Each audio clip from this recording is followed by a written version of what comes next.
welcome back guys, it's Argamroth here, back with a new video. Before we begin today, I just want to say a massive thanks to you all who watch my videos and subscribe to me. I've recently hit that 100 subscriber milestone, and before we begin, I just really want to say thank you to all of you guys. It's incredible to me that so many of you actually sit there and watch me talk about my favorite game, and yeah, no, I just love sharing this stuff with you guys, and yeah. That aside, I want to do something a little bit different today. Well, not totally different, but not my usual guides. Still an ex-hero guide. Don't worry. But yeah, I've been sort of thinking about, especially since my last video, how people build their teams and how people choose their heroes and everything like that. And I wanted to put out a guideline, like a team building guideline for people to follow. So no matter like what heroes you pull in the summoning tower, you'll be able to find a way to use them and get the most out of your game.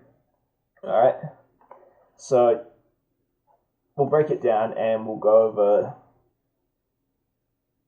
team building concepts, and then we'll go over how you sort of prioritize your upgrades, right? And we'll break it all down for you. So it's nice and simple, and by the end of this video, I hope that you've got like a better understanding of how to build your teams. And I will also include a link to my most recent tier list in the description below. It's quite a bit different from my last one. I was actually planning to make a video building that tier list, but ended up being like over an hour long, and the video was corrupted, so didn't make it to YouTube. However, if that is sort of something you guys be interested, make sure you let me know in the comments below. Alright, so like I said, a lot of people ask the question like, what hero do I upgrade, etc, but really overall, in the end, it doesn't really matter as long as you sort of follow a few principles and rules. Some heroes, yes, are more effective, or maybe they can fill multiple roles in like a team, and that makes them more effective. However, as long as you're sort of adhering to these sort of core concepts, no matter what heroes you use, you're going to have a good team. Even if it's evil bot. Maybe not evil bot, but you know what I mean. But the more I research the heroes and stuff, the more that I'm sort of building these guides and putting them out there for you guys, the more that I've realized that there's really not many bad heroes in the game, right? And even the ones that people think are bad are a lot better than what people will give them credit for. Right, so I'm going to go over those team building guidelines for you now. So when you're building your team and choosing your characters, you need to decide which heroes are going to fill which roles. Now, because of the way artifacts work, most heroes can sort of fill most roles to a degree, but you definitely want to put heroes that excel in each role into those positions, right? For example, you could put, I don't know, Ninetales as your main tank using Divine Prayer. But what would you? I mean, maybe, but probably not. But you know what I mean. Anyway, so it's how the heroes sort of complement one another and what you're actually getting out of them that you need to sort of consider. So the first hero, the number one hero that you need to sort of build up and consider is your anchor. Now this is usually, but not necessarily, your tank. They provide the conditions for all your other units to succeed and do what they do. Right? So it's the most important unit on your team, because without them, the rest of it falls apart. So a couple of examples, right? The first example I'm going to go over is Blaze Centaur, right? It's very, very easy to understand Blaze Centaur as an anchor. He's very, very tanky, so he absorbs a lot of incoming damage. He stuns the enemy team for you, sort of just reducing that incoming damage to your team even more, and allows your heroes to have the chance to do bad things to the enemy team, right? So, if they're not always a tank, for example, what kind of heroes are we talking about? I mean, for example, you could look at Kiwi Pan as an anchor, right? Kiwi Pan is not a tank. You could build him as a tank, but in general, he's not a tank. He's more of a support hero. But what he does for your team is he cleanses control and provides massive survivability when you're facing down heavy burst. So he anchors your team and gives them a way to achieve their goals. Right. So I hope I explained that for you nicely. And if I didn't, let me know, and I'll try and break it down for you in the comments. But yeah. And next up, we have the number 2 role, the carry. Right. This is your second most important hero. They are your hyper DPS. They are your win condition. This is the hero that you want to sort of invest the most in with your resources and everything, because generally they take a lot more resources to be more effective, especially earlier in the game. However, once you sort of start reaching the higher tiers with them, they really, really provide you a very, very good return on that investment. You know? So there's many, many examples of heroes that fill this role. Most of the heroes in this game sort of fill this role. But what I'm talking about is the ones that have the potential to clear entire teams on their own, given the right circumstances. And building those circumstances is what you have your anchors and then your supports for. So, some examples of this hero, well, the best example of this hero I can give you guys is probably Laura. She's the most popular currently carry hero, and she has very, very consistent high burst damage. It's excellent for just about every mode, and she has, very, very high damage, and the ability to sort of clear teams by herself if left unchecked. Right, so we're also talking people like Indira, Pierre, Satan, Focalor, the ones that once they get rolling, they're pretty much unstoppable. But you probably notice with a lot of these that they're also very paper thin heroes. Like, they're very easy to die, right? So again, that's where your tanks, your anchors, and your supports come in, right?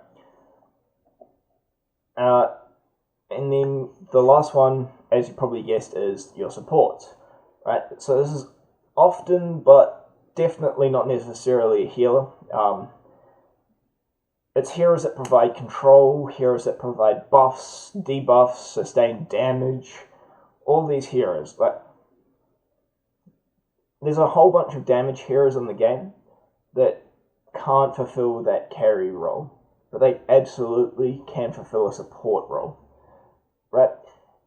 Sustained damage and debuffs and control are all ways of preventing the enemy team from surviving too easily. And depending on what sort of buffs or healing or what the enemy team is relying on, sort of informs your choice of support heroes, right? Their main goal is to remove the options that your enemy team has to enable their win condition. So a couple of examples of this hero. So I'm going to try and include a whole bunch of different heroes here that all do very different things, but still considered support heroes. St. Matthew, Time, Cyber Ronin, Eddie, Houston, Sally, Space Kong, and the list goes on and on. Like, I could list probably half the cast for this role, right? And the ones I just mentioned are all quite different in their function, and some of them even have potential to be carry heroes, but struggle a little bit more in doing so. But you choose them for your team on the whole for the same sort of reasons, and that is to enable your carries, to disable your enemies' carries, right? They all improve the ability of your other heroes or disable the enemy heroes from functioning, right? That is their primary goal. Now, a successful lineup will usually run 1 to 2 anchors, 1 to 2 carries, and sort of 2 to 4 supports as a general guideline, right? It's not always the case, and again, depending on your team, the enemy team, and what you're trying to accomplish with your team, will inform sort of what sort of composition you're going to go for. However, this sort of 2 anchors, 1 to 2 carries, 2 to 3, maybe 4 supports. It's a really good starting point, especially if you're sort of struggling to build a team. And yeah, so that's a general rundown of what you need to sort of keep in mind to build a team, but from a selection of just about any hero, right? So next up, we're going to move on to upgrades. This is particularly important for newer players, but it's still kind of relevant even into the late game. And it's just a few sort of things to keep in mind when you're prioritizing your upgrades. I see a lot of posts on Facebook or Discord or whatever, people asking, oh, should I feed this hero to this hero? Should I upgrade this one, or da da da da? So this should be a simple little flowchart that should help you decide which hero to upgrade at that time, right? I mean, you can still obviously ask for more experienced people's opinions, but I think this should give you a solid sort of foundation for making those choices yourself. So, number one, the most important hero to upgrade is the one that is closest to reaching Mythic 5, or the one that is most capable of reaching Mythic 5. So, Mythic 5 is currently the highest tier. Maxing out 1 or 2 heroes, especially early on, is way more important than sort of raising them all equally. Mythic 5 heroes have access to the most talents and everything, and can definitely carry you further through the game than a whole bunch of Mythic 2 heroes, right? Number 2, upgrade the hero who fills the role that you're missing, right? Especially, again, in the earlier stages of the game, you're going to have gaps in your team, roles not filled. Going back to that team building, you might have a real lack of anchors for your team, right? Or you might have a real lack of carries. You might have heaps of anchors and supports, but no real high carries. So if the first point was satisfied, right, you don't need to worry about upgrading whoever's closest to Mythic 5 or whatever. Your second most important thing to focus on is filling that role that you're missing. So, for example, say you got Blaze Centaur at Mythic 5, and you got, I don't know, Ronin at Mythic 5, and you sort of got, like, I don't know, say Focalor at Legendary Plus, and you could get him to Mythic, or you could maybe upgrade Enduro to Mythic Plus, or you could Mythic, sorry, or you could upgrade Thinker to Mythic 2. Here, I would recommend that you go for that carry, because you've got that anchor and you've got that support, but you don't have a carry. So I would advocate upgrading Focalor over upgrading Thinker, right? Or Indira, maybe, but you sort of get the idea? Hope so. Anyway, moving on to the third condition, and that is upgrading your Spirit Link's minimum level, right? So getting your first set of Mythic 5 heroes, your first 6, is super important. Upgrading your Spirit Link all the way up to 340 is going to allow you to build your heroes more effectively and try out different heroes.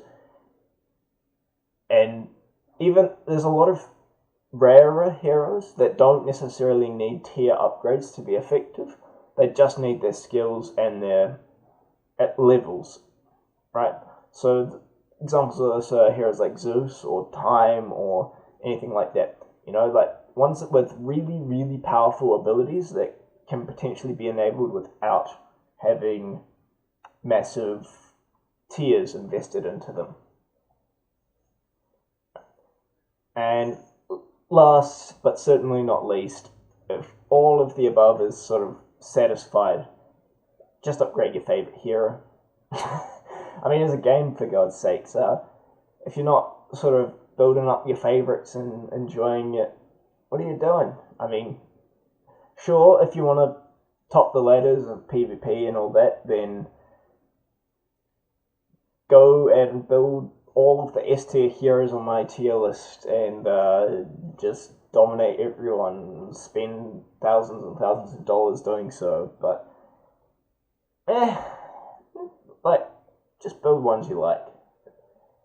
There's no real point in going super hard on heroes that you got no interest on. Like, one of my favorite other players to talk to is a guy called Wither. He has sort of focused entirely on Chloris because she was his favorite hero, and he just focused all of his energy and effort on making her work, and he's had a really, really good experience with the game. And yeah, no, he's a real good dude. He's one of the Discord community supporters and very smart.